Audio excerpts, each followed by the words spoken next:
Okay, so hello everyone. I'm Sam, and I just turned 17.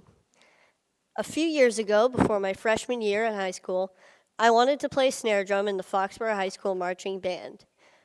However, and it was a dream that I just had to accomplish, but each snare drum and harness weighed about 40 pounds each. And I have a disease called progeria, so just to give you an idea, I weigh about only 50 pounds. So logistically, I really couldn't carry a regular sized snare drum. And because of this, the band director assigned me to play pit percussion during the halftime show. Now, pit percussion was fun. It involved some really cool auxiliary percussion instruments like the bongos, timpani, and timbales and cowbell. So it was fun. But it involved no marching, and I was just so devastated. However, nothing was going to stop me from playing snare drum with the marching band in the halftime show. So my family and I worked with an engineer to design a snare drum harness that would be lighter and easier for me to carry. And so, after continuous work, we made a snare drum apparatus that weighs only about 6 pounds. I'm just going to give you some more information about progeria. It affects only about 350 kids today worldwide, so it's pretty rare. And effects of progeria include tight skin, lack of weight gain, stunted growth, and heart disease. Last year, my mom and her team of scientists published the first successful progeria treatment study. And because of this, I was interviewed on NPR. And John Hamilton asked me the question, what is the most important thing that people should know about you? And my answer was simply that I have a very happy life. So even though there are many obstacles in my life, with a lot of them being created by progeria, I don't want people to feel bad for me. I don't think about these obstacles all the time, and I'm able to overcome most of them anyway. So I'm here today to share with you my philosophy for a happy life. So for me, there are 3 aspects to this philosophy. So this is a quote from the famous Ferris Bueller. The first aspect to my philosophy is that I'm okay with what I ultimately can't do because there's so much that I can do. Now, people sometimes ask me questions like, isn't it hard living with progeria? Or what daily challenges of progeria do you face? And I'd like to say that even though I have progeria, most of my time is spent thinking about things that have nothing to do with progeria at all. Now, this doesn't mean that I ignore the negative aspects of these obstacles. When I can't do something like run a long distance or go on an intense roller coaster, I know what I'm missing out on. But instead, I choose to focus on the activities that I can do through things that I'm passionate about, like scouting or music or comic books or any of my favorite Boston sports teams. Yeah. So, however, sometimes I need to find a different way to do something by making adjustments, and I want to put those things in the can-do category, kind of like you saw with the drum earlier. So here's a clip with me playing Spider-Man with the Foxborough High School marching band at halftime a couple years ago.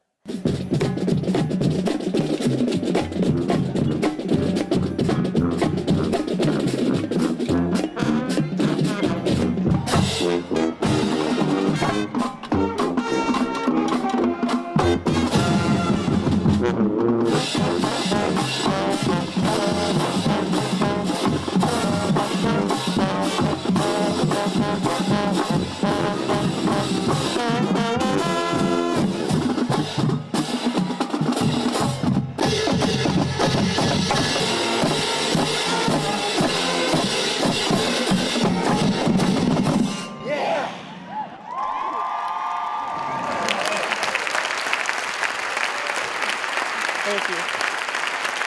All right. So that was pretty cool. And And so I was able to accomplish my dream of playing snare drum with the marching band, as I believe I can do for all of my dreams. So hopefully you can accomplish your dreams as well with this outlook. The next aspect to my philosophy is that I surround myself with people that I want to be with, people of high quality. I'm extremely lucky to have an amazing family who have always supported me throughout my entire life. And I'm also really fortunate to have a really close group of friends at school. Now, we're kind of goofy. A lot of us are band geeks, but we really enjoy each other's company, and we help each other out when we need to. We see each other for who we are on the inside. So this is us goofing off a little bit. And so we're juniors in high school now, and we can now mentor younger band members as a single collective unit. What I love about being in a group like the band is that the music that we make together is true, it's genuine, and it supersedes progeria. So I don't have to worry about that when I'm feeling so good about making music. But even having made a documentary and going on TV a couple times, I feel like I'm at my highest point when I'm with the people that surround me every day.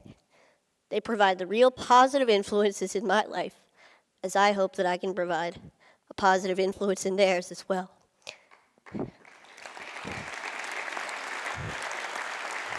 Thank you.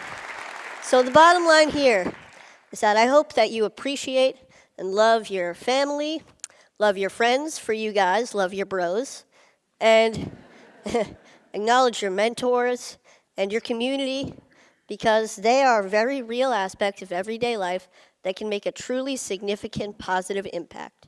So, the third aspect to the philosophy is keep moving forward. Here's a quote by a man you may know named Walt Disney, and it's one of my favorite quotes. I always try to have something to look forward to, something to strive for to make my life richer. It doesn't have to be big. It could be anything from looking forward to the next comic book to come out, or going on a large family vacation, or hanging out with my friends, to going to the next high school football game. However, all of these things keep me focused and know that there's a bright future ahead and may get me through some difficult times that I may be having. Now, this mentality includes staying in a forward-thinking state of mind. I try hard not to waste energy feeling badly for myself, because when I do, I get stuck in a paradox where there's no room for any happiness or any other emotion. Now, it's not that I ignore when I'm feeling badly. I kind of accept it. I let it in so that I can acknowledge it and do what I need to do to move past it. When I was younger, I wanted to be an engineer. I wanted to be an inventor who would catapult the world into a better future. Maybe this came from my love of Legos and the freedom of expression that I felt when I was building with them. And these was also derived from my family and my mentors, who always make me feel whole and good about myself. Now today, my ambitions have changed a little bit. I'd like to go into the field of biology, maybe cell biology or genetics or biochemistry or really anything. And this is a friend of mine who I look up to, Francis Collins, the director of the NIH, and this is us at TED last year, chatting away. I feel that no matter what I choose to become, I believe that I can change the world. And as I'm striving to change the world, I will be happy. About 4 years ago, HBO began to film a documentary about my family and me called Life According to Sam. Now, it was a pretty great experience, but it was also 4 years ago. And like anyone, my views on many things have changed and hopefully matured, like my potential career choice. However, some things have stayed the same throughout that time, like my mentality and philosophy towards life. So I would like to show you a clip of my younger self from the film that I feel embodies that philosophy. I know more about it genetically. So it's less of an embodiment now. It used to be like this thing that prevents me from doing all this stuff that causes other kids to die, that causes everybody to be stressed, and now it's, a protein that is abnormal, that weakens the structure of cells. And it takes a burden off of me because now I don't have to think about progeria as an entity. Okay, pretty good, huh? Yep. Thank you. So, as you can see, I've been thinking this way for many years, but I'd never really had to apply all of these aspects of my philosophy to the test at one time until last January. I was pretty sick. I had a chest cold, and I was in the hospital for a few days. I was secluded from all of the aspects of my life that I felt made me, me. That kind of gave me my identity. But knowing that I was going to get better and looking forward to a time that I would feel good again helped me to keep moving forward. And sometimes I had to be brave. And it wasn't always easy. Sometimes I faltered, I had bad days, but I realized that being brave isn't supposed to be easy. And for me, I feel it's the key way to keep moving forward. So, all in all, I don't waste energy feeling bad for myself. I surround myself with people that I want to be with, and I keep moving forward. So with this philosophy, I hope that all of you, regardless of your obstacles, can have a very happy life as well. Oh, wait, hang on a sec. One more piece of advice. Never miss a party if you can help it. My school's homecoming dance is tomorrow night, and I will be there. Thank you very much.